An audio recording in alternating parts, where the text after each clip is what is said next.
El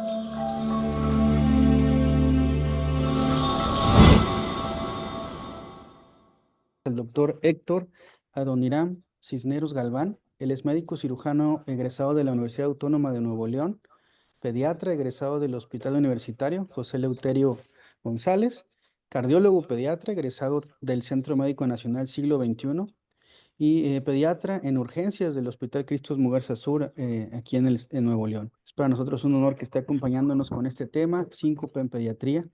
Bienvenido, doctor. Muchas gracias por estar aquí con nosotros. Adelante. Bueno, hola, ¿qué tal? Buenas noches. Pues también es un honor para mí estar aquí enfrente de todos ustedes por este medio electrónico y vamos a abordar el tema que nos corresponde el día de hoy, síncope en pediatría, y vamos a ver el abordaje en urgencias, el abordaje de primera línea, cuándo debemos de interconsultar a un subespecialista, cuándo debemos dar tratamiento, cuándo debemos de decir hasta aquí, lo derivamos al siguiente nivel y quedarnos como con un algoritmo muy bonito en el que vamos a ver cómo sí, a qué no y a dónde sí, para que también todos los que están viendo lo alcancen a dilucidar todo este tema, que a final de cuentas es completo y es bastante importante en la consulta de pediatría, que también a veces tiene preocupado a los familiares que llegan de primera vez a una consulta de urgencias. Bien, como tal, el síncope en edad pediátrica en la mayoría de los casos, en cómo se presenta, es vasovagal. Vasovagal nos referimos a que no es de origen cardíaco y que no es de origen eh, neurológico propiamente. La mayoría de estos síncopes van a ser benignos y resuelto ese evento no requiere una investigación exhaustiva más allá. Entendiendo esto, sabemos que la mayoría de los síncopes que vamos a ver en la consulta son benignos y que no necesitan más abordaje. Por el otro lado, existe el síncope que ocurre durante el esfuerzo, que sugiere una etiología cardíaca o antecedentes de historia familiar, antecedentes de muerte súbita inexplicable en familiares jóvenes o por causas desconocidas. Esto nos puede orientar o nos puede dar una señal de alerta a que tendríamos que hacer un poquito más, que no solamente es un síncope vasovagal. Hablando propiamente de la definición de síncope, lo podemos definir, o la literatura al momento lo define como una pérdida transitoria de la conciencia y del tono postural con recuperación espontánea, la cual es rápida. El tiempo de la pérdida de conciencia aproximadamente, los libros lo reportan entre 5 y 30 segundos, con una recuperación espontánea, no requiere reanimación avanzada, no requiere reanimación de ningún otro profesional y la reanimación y la recuperación es completa, la cual el síncope o esta pérdida transitoria de conciencia es provocada por hipoperfusión cerebral transitoria. La hipoperfusión cerebral transitoria tiene múltiples causas. La mayoría de las causas, como comentaba en la diapositiva anterior, son benignas. Y existe también otra definición que igual algunas personas la podrían identificar como presíncope, que son esos síntomas prodrómicos que existen antes de la aparición del desmayo completo, la pérdida transitoria de la conciencia completa, pero sin llegar a el desmayo propiamente, sin llegar al síncope. Y bueno, algunos muy entendidos podrán decir que es el 4P, porque no llega a síncope. En fin, hablando particularmente de la epidemiología, habíamos platicado en diapositivas anteriores que es una causa frecuente, muy frecuente, incluso llega hasta, dependiendo de la literatura, entre el 25, 30 o 50% de los niños en la etapa de la adolescencia, los menores de 18 años, y hay un margen entre los 15 y 19 años que todavía involucra a la adolescencia, en donde la mayoría de estos pacientes lo van a presentar. Hay un pico de incidencia en la adolescencia y la literatura lo ha definido que es más común en mujeres, presentándose en el 47% de las mujeres, o bueno, del 50% de los pacientes que presentaron síncope, el 47% eran mujeres. Eh, no por el otro lado, los hombres que lo llegan a presentar o en la población masculina llega a ser el 31% de las presencias en la consulta.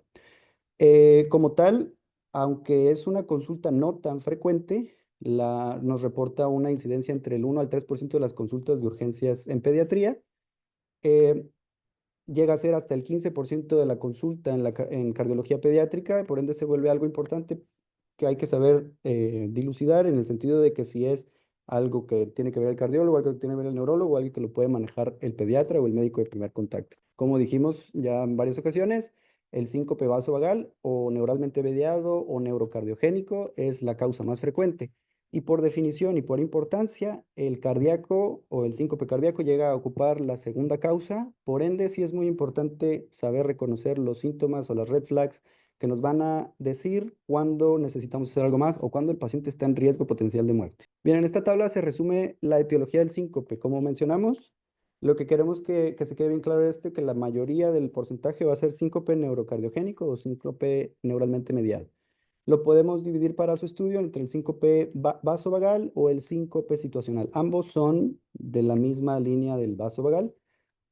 Hablando del síncope vasovagal propiamente, las condiciones que lo generan, ortostatismo prolongado, hablando de que el paciente está en una misma posición, o que tiene que estar postrado, o que tiene que estar mucho tiempo sentado o mucho tiempo de pie.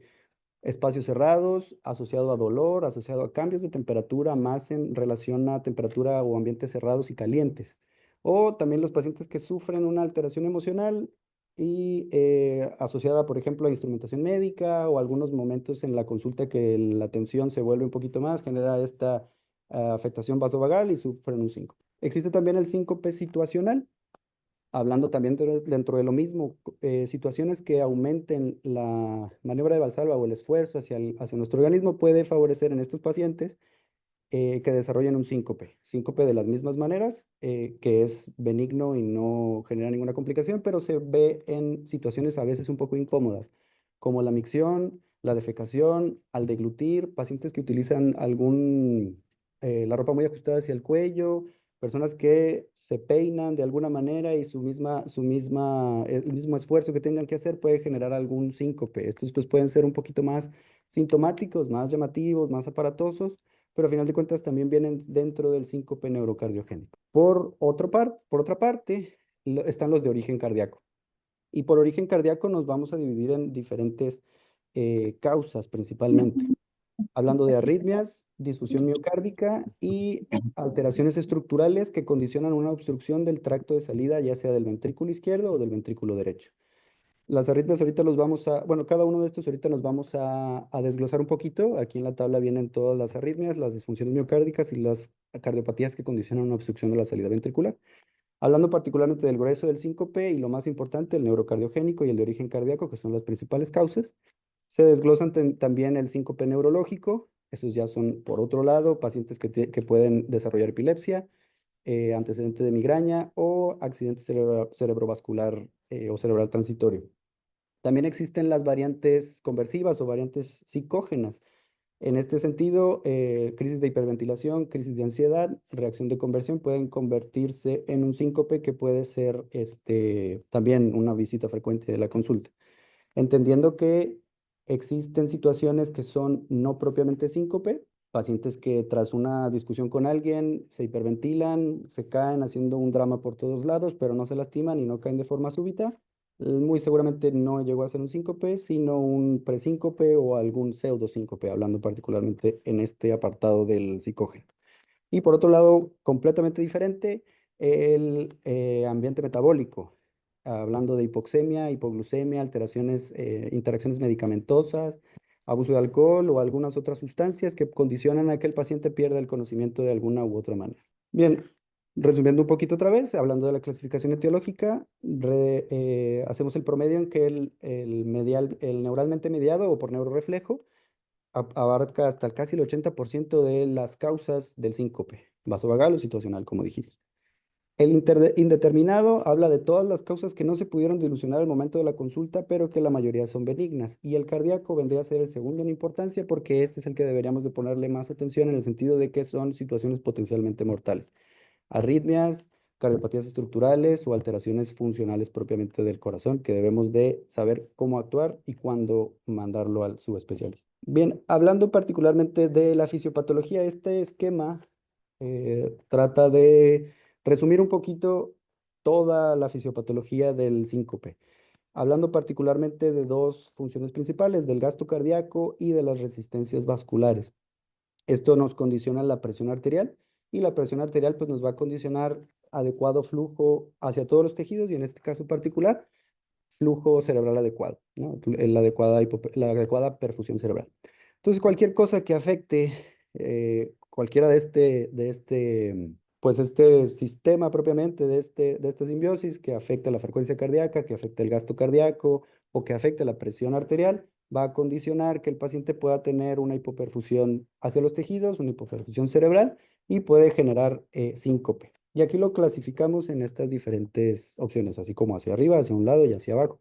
Bueno, hacia el otro lado es el inducido por drogas, que ahí dice drug, y bueno, eso es punto y aparte. Pero hablando particularmente de, por ejemplo, el síncope reflejo, hablando de los patrones mixtos o cardioinhibitorios, sucede una afectación en la frecuencia cardíaca o se disminuye o se acelera, a veces situaciones de estrés o un reflejo inapropiado de la respuesta del corazón o ortostatismo prolongado como en la parte de abajo, y esto condiciona una afectación hacia el flujo cerebral y lo podemos catalogar en síncope reflejo. Hablando particularmente del síncope cardíaco por el lado de la derecha, el gasto cardíaco se ve comprometido por varias situaciones, como dijimos, arritmias, alteraciones estructurales o alguna otra situación ya más específicas como anomalías coronarias o algunas otras miocardiopatías que son como muy específicas particularmente. Esto condiciona a que haya una disminución en el gasto cardíaco, una disminución en la hipoperfusión cerebral, perdón, una disminución en la perfusión cerebral y condiciona un síncope de origen cardíaco.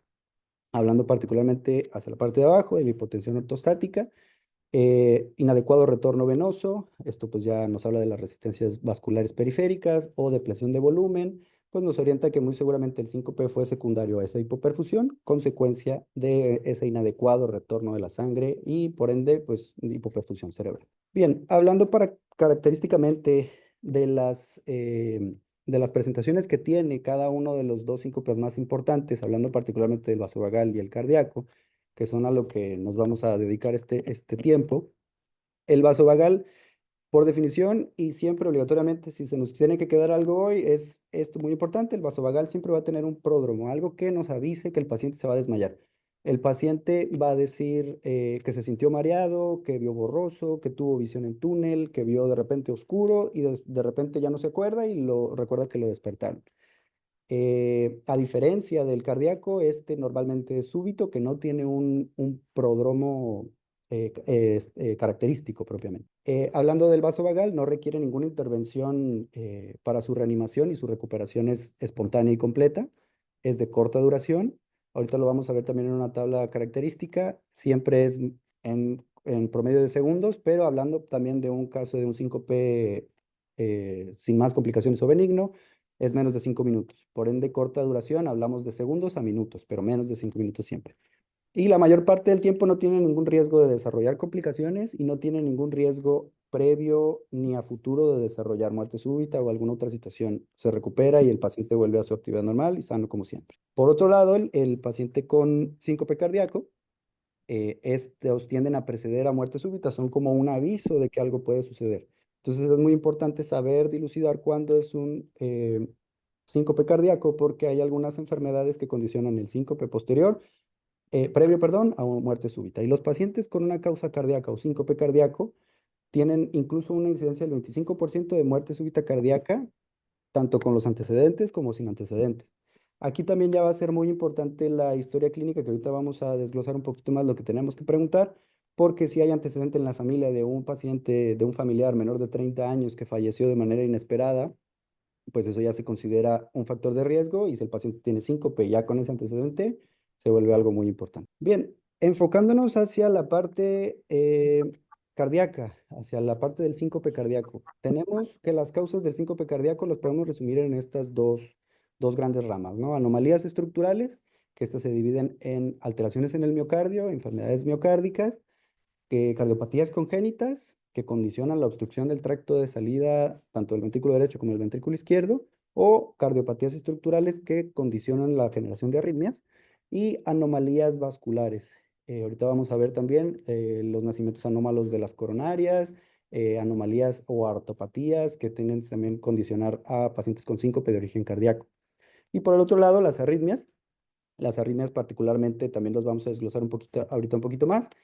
Síndrome de QT largo, síndrome de Brugada, taquicardia ventricular polimórfica asociada a catecolaminas, el tan conocido síndrome de Wolff-Parkinson-White o problemas específicos en la conducción, daños al nodo, bloqueos auriculoventriculares completos y o pacientes que no tienen una adecuada función y que son portadores de marcapasos. Empezando con las arritmias, propiamente Las podemos también dividir para su estudio, las principales causas de síncope cardíaco secundario arritmia. Las podemos dividir en los que son por bradicardia y los que son por taquicardia. Hablando de los que son por bradicardia, tenemos los bloqueos auriculoventriculares, más importantemente el bloqueo AB completo o el tercer grado, datos de disfunción sinusal propia del paciente o disfunción de su marcapasos en caso de que un paciente ya sea portador de uno por algo antecedente de alguna cirugía previa o de algún bloqueo existente. Por el otro lado, las taquicardias también las podemos dividir en supraventriculares y ventriculares, dependiendo de dónde se origine el sustrato de la arritmia. Hablando de las supraventriculares, tenemos las de reentrada del nodo auriculoventricular, que son de las más frecuentes en la edad pediátrica. Flutter no es tan frecuente y la fibrilación auricular, sin embargo, en adolescentes o pacientes jóvenes, esta pudiera ser una causa de síncope secundario a taquiarritmias y supraventriculares. Y hablando de las ventriculares, nos vamos a enfocar en las canalopatías, tales como el síndrome de Cute largo, el síndrome de Brugada o la polimorfa asociada a catecolaminas. Y también los pacientes o posoperados o asociados a una cardiopatía estructural propiamente. Bien, empezando con las más importantes, las que son canalopatías y las que son hereditarias y las que son muy seguramente causa de síncope cardíaco que no lo podríamos sospechar a menos de que alguien lo estudie. Hablando particularmente de las canalopatías que ya mencionamos, tenemos el síndrome de Cute largo o síndrome anteriormente conocido de Romano-Ward. Este particularmente, bueno, según como lo vemos en la tabla, este particularmente tiene 6 locus estudiados que tienen derivaciones de diferentes genes. Y no le batallamos, va a ser tipo 1, tipo 2, tipo 3, tipo 4, tipo 5 y tipo 6. Los más frecuentes, tipo 1, tipo 2, tipo 3, 4, 5 y 6, muy poco frecuentes, prácticamente raros. Hablando particularmente del síndrome de QT largo, se caracteriza por su definición como un intervalo QT corregido prolongado. En la parte de abajo de la presentación, aquí de la diapositiva, perdón, aquí vemos la fórmula para calcular el QT corregido, que es el QT medido, como lo vemos aquí en este electrocardiograma aquí, entre la raíz cuadrada de la distancia entre R y R. Ahí ya tendríamos el resultado del QT corregido y si es, dependiendo la edad, un intervalo lo podemos resumir en un intervalo QT corregido mayor de 460, hablamos de un QT corregido prolongado, lo que condiciona a riesgo de arritmias y riesgo de arritmias mortales y con la presentación de síncope propiamente. Hablando particularmente de las presentaciones más frecuentes, que es el tipo 1, tipo 2 y tipo 3, el tipo 1 y el tipo 2 se ven asociados específicamente a los receptores de canales de potasio y el tipo 3 a los receptores de canales de sodio. Es el que es menos frecuente y el único diferente, a diferencia del 4 que también involucra el sodio y el calcio. Hablando particularmente del tipo 1 y el tipo, bueno, esto viene en la siguiente diapositiva, vamos a ver, no me adelanto. Hablando particularmente del tipo 1, afecta la repolarización mediante el potasio, por la corriente de potasio.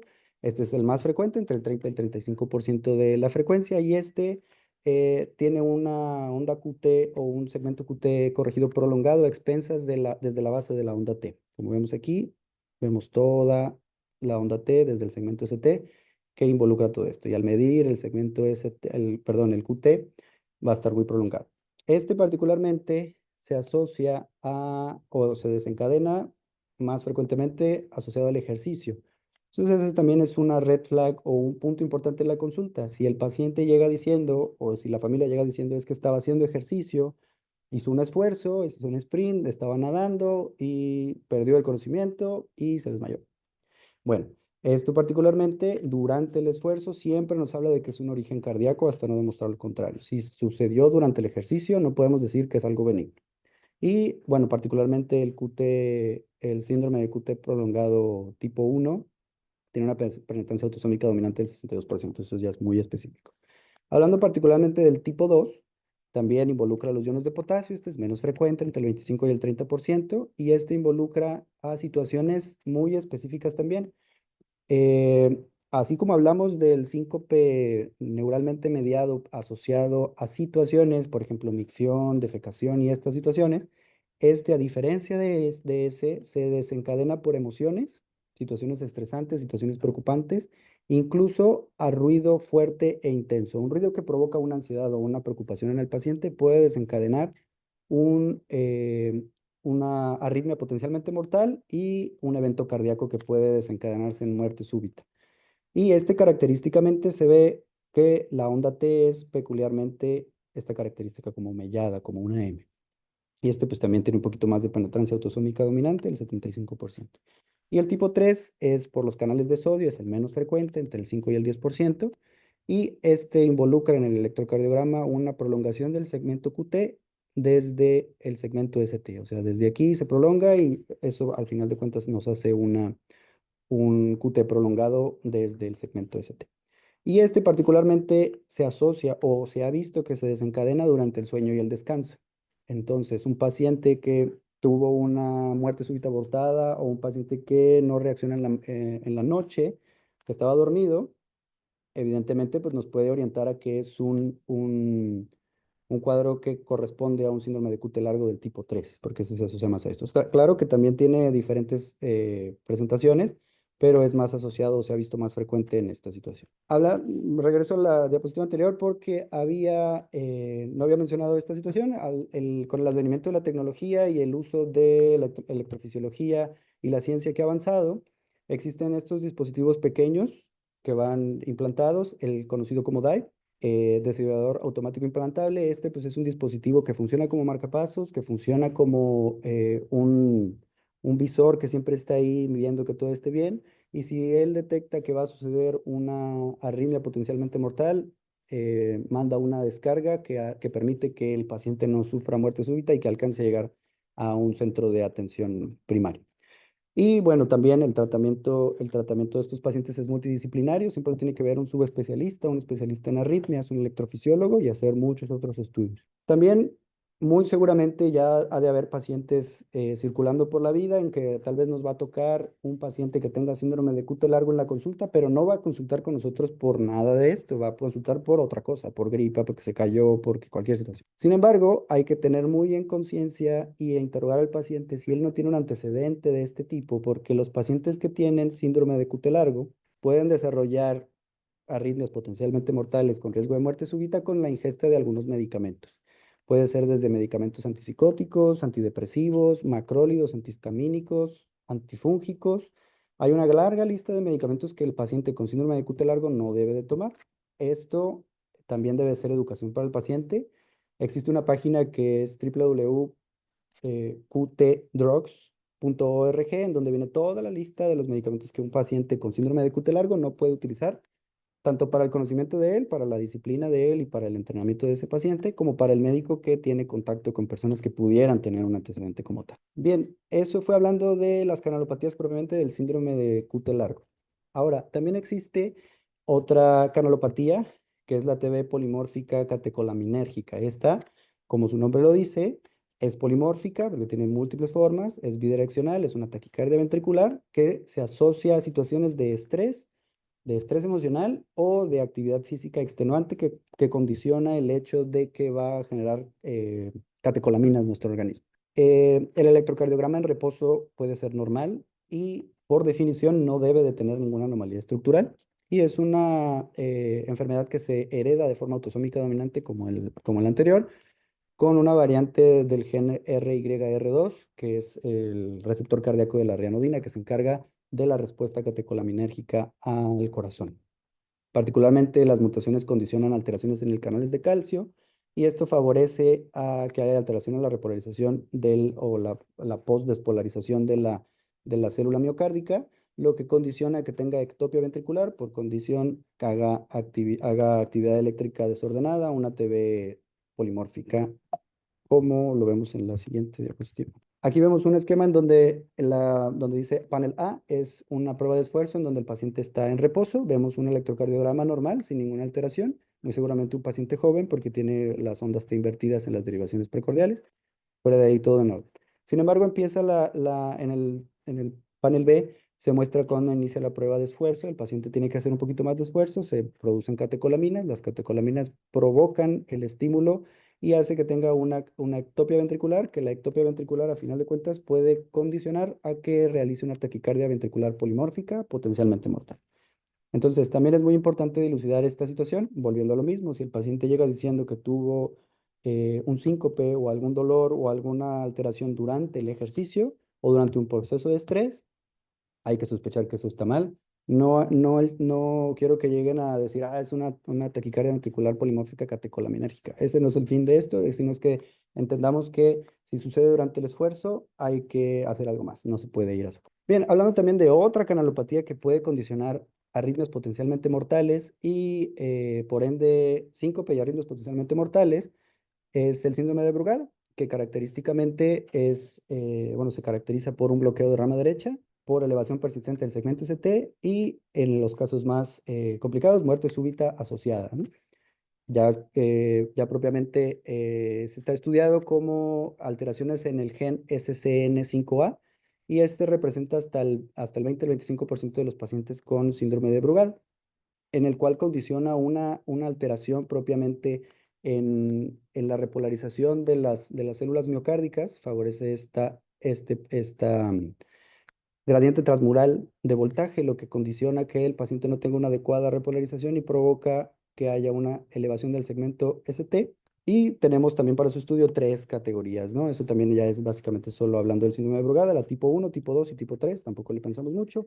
La tipo 1 y la tipo 2 son las más frecuentes, son muy parecidas, es una elevación del segmento ST mayor de 2 milímetros en el trazo isoeléctrico, y la diferencia entre el tipo 1 es la aparición de ondas T invertidas y la tipo 2 es que hace esta muesquita como si fuera una silla de montar.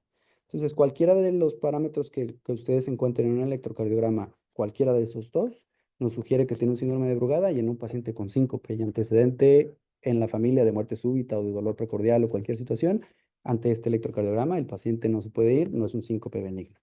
Y bueno, existe también el tipo 3, que el tipo 3 es muy parecido, puede ser cualquiera de las dos presentaciones. La única diferencia es que la onda del segmento CT, perdón, no está más de 1 milímetro arriba de la línea isoeléctrica. Es un poquito más difícil de identificarlo, pero si lo identifican cualquiera de estas dos presentaciones, pues es evidente que no va a ser algo benigno.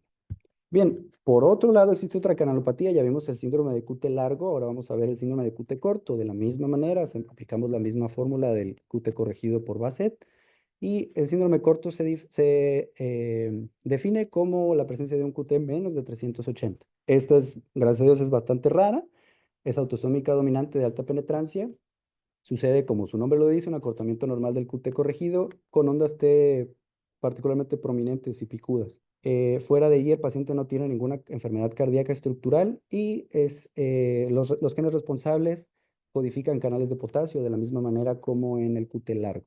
Entonces, entendiendo que si vemos un paciente que tiene un QT corto, así, o si tiene un QT largo, por definición, ese paciente que se sincopió no puede irse a su casa, no es algo benigno. Por otro lado, aunque no es una canalopatía, tenemos también una arritmia que es un poquito más conocida, el síndrome de Wolff-Parkinson-White, que a final de cuentas, por definición, esta no está asociada a canales iónicos, no tiene nada que ver con la entrada o salida de algún ion. Sin embargo, sí se ve afectada el ritmo cardíaco porque este afecta la conducción cardíaca o hace una conducción cardíaca normal derivada por una vía accesoria que es más rápida que la normal entre la aurícula y el ventrículo. O sea, se brinca, por así decirlo, hace un bypass, hace un puente sobre el nódulo auriculoventricular y va más rápido, lo que condiciona a estímulo ventricular prematuro, lo que puede condicionar a errores en la conducción cardíaca y puede favorecer la aparición de arritmias ventriculares potencialmente mortales. De la misma manera, si el paciente tiene antecedente o ustedes ven en el electro una onda delta característica del síndrome de Wolff-Parkinson-White y el paciente viene por síncope, de preferencia hay que averiguar algo más allá, no es algo que se pueda ser tan tranquilo. Esos son los datitos que tenemos que ir viendo de un electro que no es normal y que no puede irse. Existen también otras alteraciones de la miocardiopatía o enfermedades cardíacas estructurales que condicionan a la aparición del síndrome de Wolff-Parkinson-White, como lo es la anomalía de Epstein, una enfermedad cardíaca congénita que condiciona o que tiene mucha relación con el síndrome de Wolff-Parkinson. Bien, eso fue hablando particularmente del diagrama que vimos que se dividía entre arritmias y anomalías estructurales. Ahora vamos a hablar de las anomalías estructurales. Dentro de las anomalías estructurales que potencialmente nos indicarían que pueden causar un síncope de origen cardíaco, son las que vamos a hablar a partir de ahora. La miocardiopatía arritmogénica, que esta puede ser del ventrículo derecho o del ventrículo izquierdo y se caracteriza por un ventrículo, tanto derecho o izquierdo, dilatado y puede tener una función normal o una función sistólica normal o no. Puede estar disminuida o puede estar normal. Este está asociado a arritmias frecuentes debido a, como vemos aquí en esta imagen, esto como anaranjadito que se ve aquí o un poquito más como amarillento, es una degeneración fibradiposa del miocardio. Este miocardio sustituido por esta degeneración fibradiposa es el sustrato propiamente para las arritmias, lo que condiciona tanto disfunción ventricular como arritmias propiamente. Esa también es una enfermedad hereditaria autosómica dominante con una penetrancia importante. Bien, hablando también, existe la cardiomiopatía hipertrófica. Esta también, esta es un poquito más frecuente que la anterior y esta se presenta en personas jóvenes y la mayoría de los pacientes jóvenes son atletas, atletas incluso de alto rendimiento que estimularon tanto su miocardio que creció de una manera desordenada, está anormalmente engrosado, puede ser el tracto de salida del ventrículo, perdón, puede ser el ventrículo izquierdo o el ventrículo derecho, con más frecuencia el ventrículo izquierdo, porque es el que tiene fibras musculares más fuertes, lo que condiciona que haya una obstrucción en el tracto de salida. Como pueden ver en esta imagen, el músculo miocárdico aumentado o engrosado está obstruyendo el tracto de salida hacia la aorta, lo que condiciona que el flujo esté disminuido y puede condicionar durante el esfuerzo que tenga un síncope. Entonces, este también es asociado a los genes que codifican el sarcómero, entonces también es una enfermedad genética autosómica dominante, también de penetrancia variable. Entonces, de aquí llegamos al punto en el que las cardiopatías estructurales pueden condicionarse por obstrucción de los tractos de salida. Por otro lado, también dentro de las mismas anomalías estructurales está el apartado de las cardiopatías congénitas. Hablamos de la estenosis aórtica, que puede ir acompañada o no de aorta bivalva.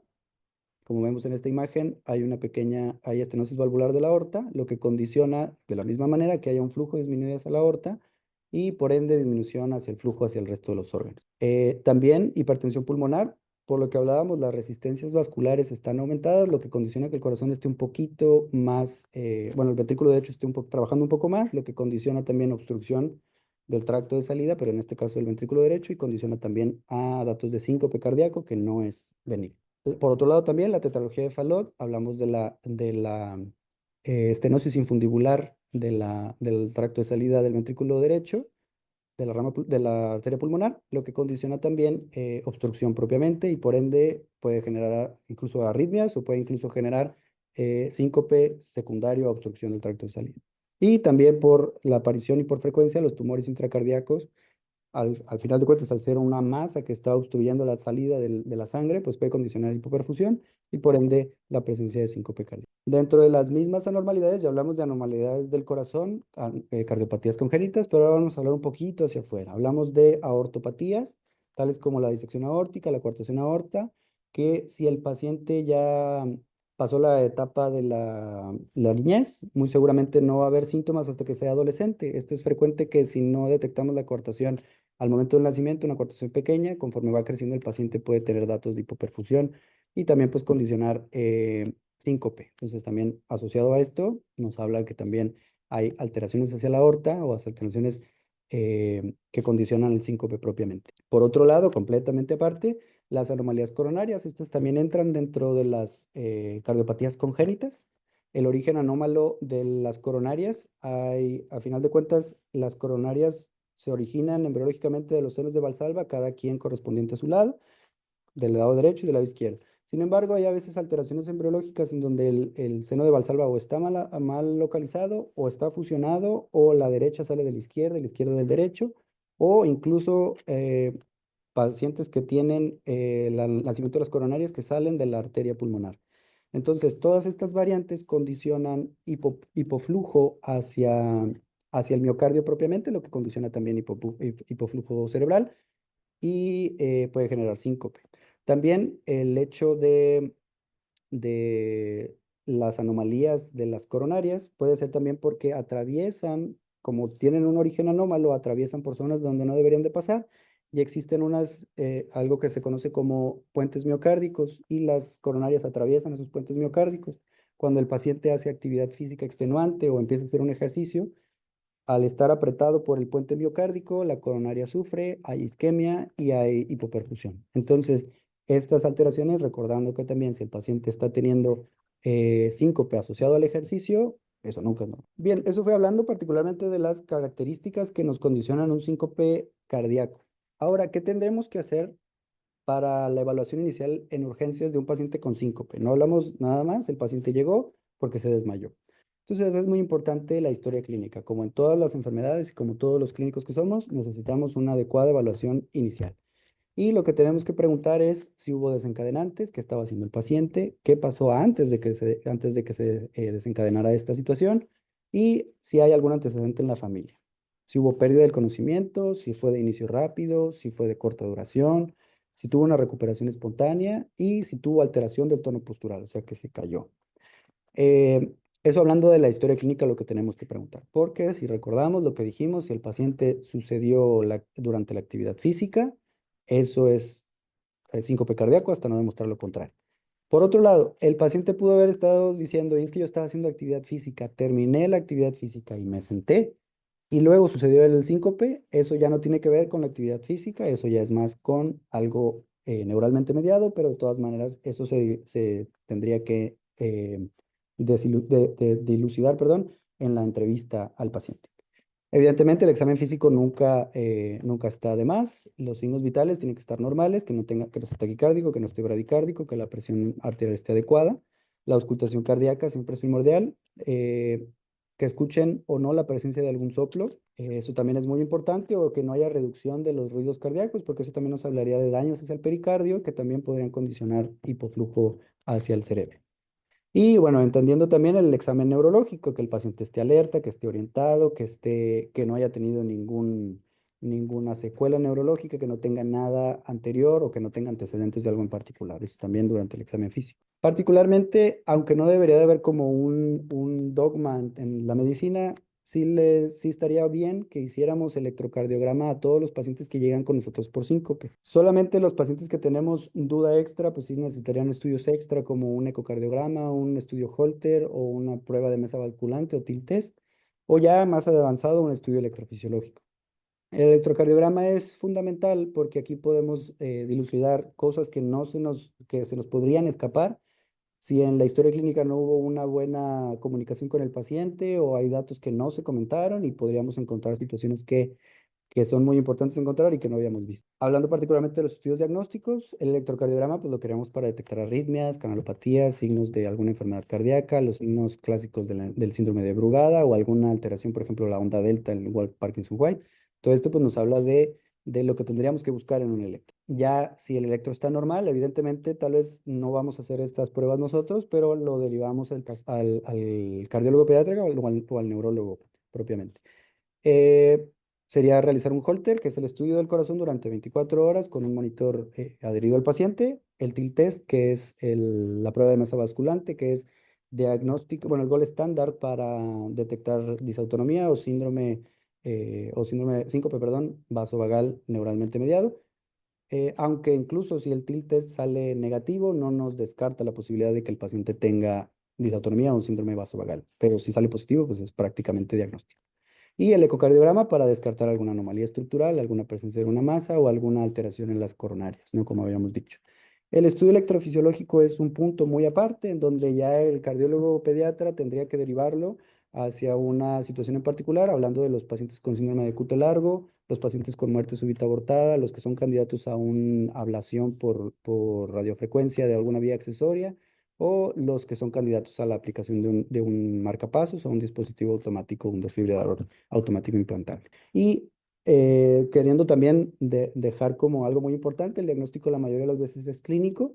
Entonces, la adecuada entrevista con el paciente y el adecuado exploración física nos va a decir si el paciente necesita o no algo más. Lo demás son estudios completos. Bien, basado en la Asociación de Cardiología Pediátrica Canadiense, este es un artículo en donde resume muy bien lo que tendríamos que hacer ante la presencia de un síncope, y lo clasifica como como nosotros lo podríamos decir como un semáforo entre la luz roja, la luz amarilla y la luz verde. La luz verde significa no pasa nada, adelante, la luz amarilla hay precaución, y la roja, evidentemente, algo está pasando. Y te lo deriva por diferentes tópicos que tienes que preguntar en la historia, en la historia clínica y en el abordaje en la exploración física. Entonces, hablando particularmente de algunos, por ejemplo, aquí menciona el estado de hidratación del paciente. Evidentemente esto es irrelevante si fuera algo serio o algo moderadamente serio, pero si es la luz verde nos hablaría de que un paciente que no estaba comiendo adecuadamente, que estuvo vomitando, que estuvo con diarrea, que tuvo disminución en la ingesta de líquidos, pues nos habla que muy seguramente es un síncope vasovagal. Hablando particularmente de las condiciones del ambiente, lo que habíamos comentado en el síndrome de QT largo tipo 2, esto es muy importante también. Si el síncope se desencadenó secundario a un proceso de estrés emocional o a una situación de un ruido muy intenso. Por eso aquí dice gatillado por un ruido intenso.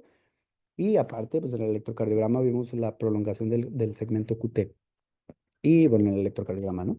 Cosa que no es relevante en el amarillo, pero en el verde sí nos podría decir si el paciente estuvo sintiendo dolor, si tuvo pérdida de sangre o si vio sangre o que estaba rodeado de un ambiente muy caluroso. Entonces también el ambiente es importante dilucidar en dónde sucedió el síncope. Ahora también lo que estaba haciendo el paciente durante el síncope o antes del síncope. Como decíamos, todo síncope que sucede durante el ejercicio, por eso que dice durante el ejercicio se considera una causa cardíaca.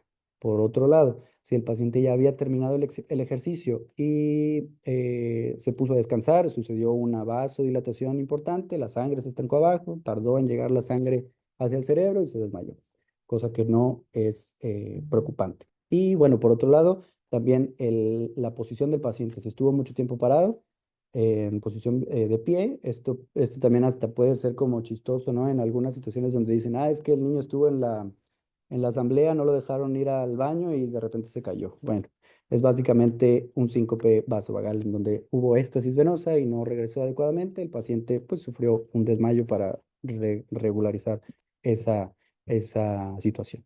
Ahora, también, hablando particularmente del uso de drogas y medicamentos, a expensas de que no fuera ninguno de los que pudiera condicionar un síndrome de QT largo, como habíamos platicado, sí es importante también saber si tomó o toma algún medicamento. Como dijimos aquí, medicamentos que pueden prolongar el QT y por ende, pues tendríamos un electrocardiograma normal.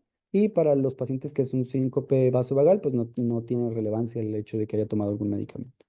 Importante también el tiempo prodrómico que pasó. Normalmente cuando es una situación súbita, cuando es una situación que no hubo pródromos y el paciente perdió el conocimiento de inmediato, nos habla de que es una red flag o una luz roja ante algo que pudiera ser potencialmente peligroso. Algo moderadamente peligroso que no es cardíaco, pero tampoco es benigno, nos habla de que tiene un prodromo atípico o corto y particularmente los vasovagales, pues sí tienen sensación de calor, náusea, malestar de cabeza, sensación de lucecitas, visión borrosa, pueden tener, ellos también a veces lo explican así, empecé a ver como en túnel, vi oscuro, oscuro, hasta que ya no vi nada. Entonces, todos esos datos del tiempo de prodromos nos separa también de si es algo, una alerta o es algo benigno. Hablando particularmente de la posición del paciente, como decíamos, que estuviera siempre en la misma posición, que esté mucho tiempo acostado, cambios bruscos de posición o mucho tiempo de pie, pues también condiciona a este síncope vasovagal. Ahora, también hablando de lo que pasa durante el evento, normalmente un síncope vasovagal no debe de tener movimientos anormales, a excepción de algunos que sí pueden hacer como mioclonías que no son propiamente, que pudieran ser un poquito más asociadas a un síndrome de conversión, no necesariamente un movimiento anormal como tal. Pero hablando particularmente de los que sí son una luz roja o una alerta importante, los movimientos tónico-clónicos generalizados, o movimientos exagerados, básicamente nos hablarían, o datos de somatización, nos hablarían básicamente de problemas neurológicos que tendríamos que estudiar también, que no estaban abordados en el sistema del cardíaco, pero que también es importante, no podemos decir que es benigno. Continuando con esta tabla, evidentemente la historia es muy importante, si hay antecedentes de arritmia en mi familia, si hay alteraciones de problemas de corazón, o si llega a haber convulsiones, pues evidentemente eso no es síncope vasovagal y pues debe de ser estudiado. Enfermedades como diabetes, antecedentes psiquiátricos o algunas otras enfermedades, también vale la pena ahondar en el diagnóstico para ver que no haya ninguna otra alteración y que no es algo benigno. Y bueno, particularmente para los síntomas o luz verde, no hay antecedentes, no hay antecedentes heredofamiliares o familiares de importancia en el sentido de que no hay antecedentes cardiovasculares ni neurológicos. Lo que sí puede suceder es que pudo haberle pasado en varias ocasiones, me pasó hace tiempo y estaba haciendo esto y lo recuerdo. Ok, entonces esta situación sí puede ser considerado como algo de sus antecedentes, pero nada de alguna enfermedad propiamente. Hablando particularmente también de la historia familiar, muerte súbita, como decíamos, si un familiar mío tuvo muerte súbita antes de los 30 años y yo estoy sufriendo un síncope, hay que hacerme un electro y un abordaje por cardiología.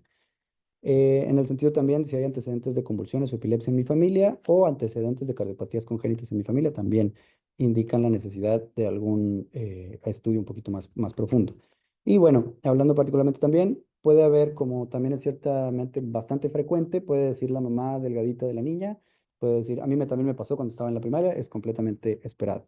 O incluso que tengan antecedentes de migraña, que en ese sentido no tendría que ver con el vaso vagal, sino que sería algo secundario a un episodio de migraña. Y bueno, también dependiendo de la examinación del paciente, si yo escucho un soplo, si veo una cicatriz por una esternotomía o alguna cicatriz hacia el tórax, pues también nos habla de que muy seguramente ese paciente pues no es un paciente completamente normal, es un paciente especial que que hay que derivar hacia otra situación. Y bueno, en un paciente que no tenga más antecedentes, escuchamos el corazón normal y la exploración física es normal. Bien, ¿cuándo debemos decir si necesita verlo un subespecialista? Bueno, hablando de todas las cosas que dijimos, evidentemente, si hay un síncope recurrente, esto, aunque sea vasovagal, que suceda muchas veces, pues esto igual puede ser vasovagal, pero va a necesitar tratamiento.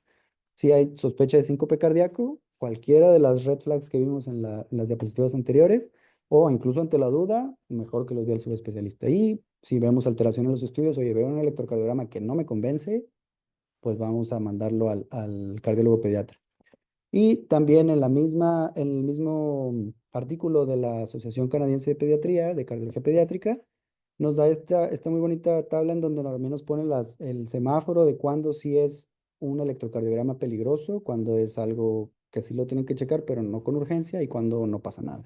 Y nos enfocamos en la luz roja, como dijimos, si vemos alteraciones en el segmento QT, tanto largo, más de 470, como corto, menos de 330. Yo ya lo vi, lo medí, le hice la prueba, le hice el cálculo de Basset, ya sé que está prolongado, no me espero, le hablo al cardiólogo pediatra. Si veo un tipo uno un síndrome de Brugada tipo uno en el electro, como dijimos, esta onda del segmento ST elevado con unas ondas T invertidas, hablo también con el cardiólogo pediatra, porque esto nos habla de que existe riesgo potencial de que el paciente haya tenido un riesgo de muerte súbita. También datos de isquemia miocárdica. Esto podría verse un poquito más en adultos, pero también los pacientes que tienen, como mencionamos, esos depósitos de grasa o fibro adiposo en el corazón pueden condicionar a isquemia, o estas anomalías en el nacimiento de las coronarias pueden condicionar isquemia. Por ende, podríamos encontrar electrocardiogramas incluso en niños con alteración del segmento ST, como si fuera un infarto, como si haya tenido antecedente de infarto, pero es un paciente pequeño, pues sí también vale la pena la valoración. Si también encontramos contracciones ventriculares prematuras polimórficas, esto también es muy específico, pero la diferencia entre algo que no es tan urgente como algo que sí es urgente es la que son polimórficas, que si ustedes lo ven de todos tipos, de todas maneras, de todas formas, sin ningún orden, evidentemente pues no es algo nada normal y lo tiene que ver un especialista y muy seguramente no debe de abandonar el hospital, los que están en rojo. Y también si encontramos en el electrocardiograma un bloqueo AB de tercer grado. Ahora nos vamos hasta el lado verde. Si vemos una arritmia sinusal respiratoria, esta que se ve una alteración cuando el paciente respira, es normal. Si vemos un bloqueo AB de primer grado, si vemos ondas T negativas en las derivaciones derechas y precordiales, esto es completamente normal en niños y adolescentes, para que tampoco se asusten si ven una onda T, solo una onda T negativa normal en un electrocardiograma, pues es normal en los pacientes pediátricos. Si vemos también el patrón de repolarización temprana, esto nos habla de que también es la maduración del desarrollo del paciente, pero fuera de ahí no hay más urgencia por ver. Y también el bloqueo incompleto de rama derecha, que es un hallazgo completamente benigno. Bien, ¿qué debemos de hacer cuando el paciente llega al manejo de urgencias? Evidentemente, pues siempre seguir el triángulo de evaluación pediátrica, que eso es lo que nos va a decir qué es lo que tenemos que hacer en este paciente y en todos los pacientes. La apariencia, el trabajo respiratorio y la circulación cutánea. Si no tiene ninguna complicación de esto, evaluamos los signos de alarma, ¿no? Lo que platicamos, síncope en ejercicio o un electrocardiograma anormal. Evidentemente el paciente pues que se venga que tenga bien monitorizados sus signos, la frecuencia cardíaca, la saturación, ver que todo esté bien, una adecuada exploración física y valorar su estado de hidratación. A veces también pacientes que tuvieron una deshidratación importante, presentaron un síncope y necesitan hidratación endovenosa, pues entonces también vamos a darle el manejo que necesita un paciente por estas situaciones. Ahí la clínica nos va a ayudar en este aspecto. Y en caso de que, oye, todo bien, no tuvo alteración, ya se recuperó del síncope, el electro está normal, no tiene datos de deshidratación, pues el paciente se puede ir a casa sin necesidad de una valoración extenuante ni más estudios, con educación sobre los síntomas y prevención para futuros eventos, o incluso para la familia, para que también sepan qué hacer. Esto nos lleva al tratamiento del síncope vasovagal. El tratamiento del síncope cardíaco es punto y aparte, es dependiendo de cada situación en particular es el tratamiento. Entonces, no se preocupen por el tratamiento del síncope cardíaco, ese ya tiene sus algoritmos específicos, pero el tratamiento de primer contacto es el principal tratamiento es no farmacológico, aumentar el consumo de líquidos. Aumentar el consumo de líquidos no tenemos que decirle al paciente toma más agua, tenemos que decirle cuánta. Si usted le dicen en la consulta toma más agua, va a tomarse un vaso. Si yo le digo toma 2 a 3 litros de agua, ya estamos diciendo cuánta agua tiene que tomar el paciente. Entonces, eh, las recomendaciones que sean entre promedio entre 2,5 y 3 litros de agua al día, aumentar el consumo de sal. Las recomendaciones internacionales actualmente dicen que el consumo de sal debe de ser entre 5 a 20 gramos de sal de mesa al día para aumentar la cantidad de sal la luz intravascular, lo que condiciona que tenga más volumen la sangre. Realizar actividad física de manera regular, actividad física aeróbica, evitar situaciones que comprometan el esfuerzo o las maniobras de Valsalva, como las pesas o como los ejercicios anaeróbicos, siempre promover el ejercicio aeróbico. Y maniobras físicas de recuperación, por ejemplo, el paciente se desmayó, levantar las piernas, o si estoy muy cansado o estuve mucho tiempo sentado, incorporarme lentamente, estuve mucho tiempo acostado, también incorporarme lentamente, evitar como cambios bruscos de temperatura o situaciones muy, muy, muy calientes que nos puedan condicionar a que haya una vasodilatación y por ende un síncope vasovagal. Y por ende también hay tratamiento farmacológico. Este es para casos muy seleccionados en cuando el tratamiento no farmacológico no ha funcionado, aunque el paciente lo siga al pie de la letra, sí se beneficiarían del uso de beta bloqueadores, tales como el metoprolol o algunos esteroides. Esos también son casos muy específicos o casos muy severos de síncope vasovagal que no tiene ningún origen cardíaco o neurológico. Y particularmente, bueno, como dijimos, dependiendo los datos que tenga el paciente o la respuesta del paciente, es cómo se va a personalizar el manejo según la severidad y la respuesta. Algunos pacientes notan mejoría conforme van pasando, ya pasando la adolescencia, ya cuando llegan a ser adultos o jóvenes adultos, ya no presentan ningún dato. Este es un poquito más frecuente en mujeres delgadas, hombres delgados, y entonces conforme ellos van creciendo, ganan peso y cambian su actividad física, el síncope o puede ser menos sintomático o desaparecer por completo. Entonces también tenemos como esperanza en estos pacientes. Y ya casi para concluir, estas son como las recomendaciones también de la Sociedad Canadiense de Pediatría, de Cardiología Pediátrica, en donde nos da como unos tópicos para decir qué es lo que está pasando, ¿no?